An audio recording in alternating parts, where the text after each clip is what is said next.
The city is a place filled with diversity. However, with that comes people systematizing others surrounding them. Down every street, you can see different cultures, races, ages, and ethnicities, all in the proximity of only 1 mile. Among all the different people, different food, and different languages lies prejudiced attitudes. Overall, to not stand out, people will alter their actions and behaviors in order to not feel or be judged. Thus, people aspire to coincide with the stereotypes of their surroundings due to society's standards. Fifth Avenue is one of the nicest locations in New York City. It is filled with designer stores, rich people, and exquisite food. To live on Fifth Avenue, you have the best of the city, country, and culture. Fifth Avenue is a delight all on its own. Just 3 steps out of your apartment, and a park filled with music and art is right in front of your eyes.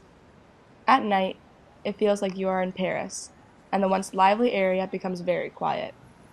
The luxurious area changes a person's action and behavior by making a person feel as though they need to show off their wealth to others around them. People will put on a false face to hide the slightest of imperfections in order to fit in. Thus, they will wear fake designer clothes and handbags and say they have had the highest of education to blend in with the upper class. The upper class stereotypes of Fifth Avenue consist of a mainly white, affluent community, all wealthy people, and that the children don't have to work for anything in life. Fifth Avenue also affects the lenses of wealth, age, and race. The people that live on Fifth Avenue are expected to be mostly white, all in the upper class, and to be in their 30s and 40s. Soho is a mediocre area of New York City. There are street vendors left and right, selling handmade jewelry and clothes.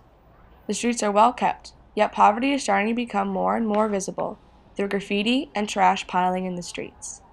It is a lively place filled with young people, unique fashion, and average price clothing. Soho alters a person's actions and behaviors by causing people the stress and desire to look good in front of others. The expectation for uncommon clothing is at an all-time high, and though people want to look as put together as possible, they have to be careful with their money. It is easy for people to spend money on clothes while in Soho, so the need to be frugal with your money is important. Stereotypes that coincide with Soho are that people are intelligent, have professional jobs, and dress uniquely. Soho also affects the lenses of race and class. People are stereotyped to be all races, but predominantly white, middle class, and generally have to work for what they want in life.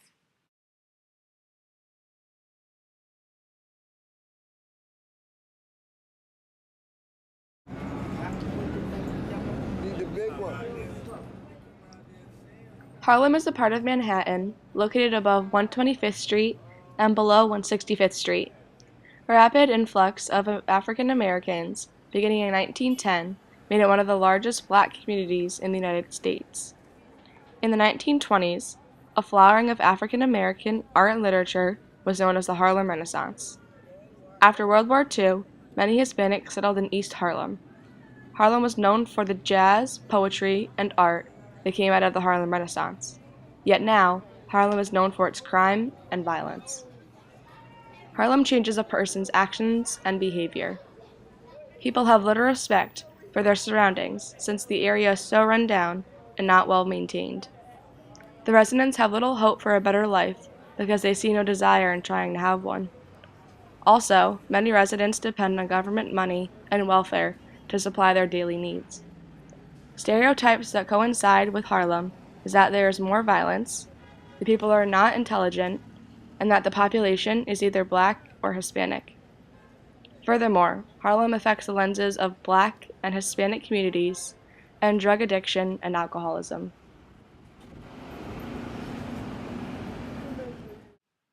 Consequently, the city is a wonderful place that helps portray the idea of how stereotypes affects people and locations. Thus, when moving to an unfamiliar area, people aspire to coincide with the stereotypes of their surroundings due to society's standards.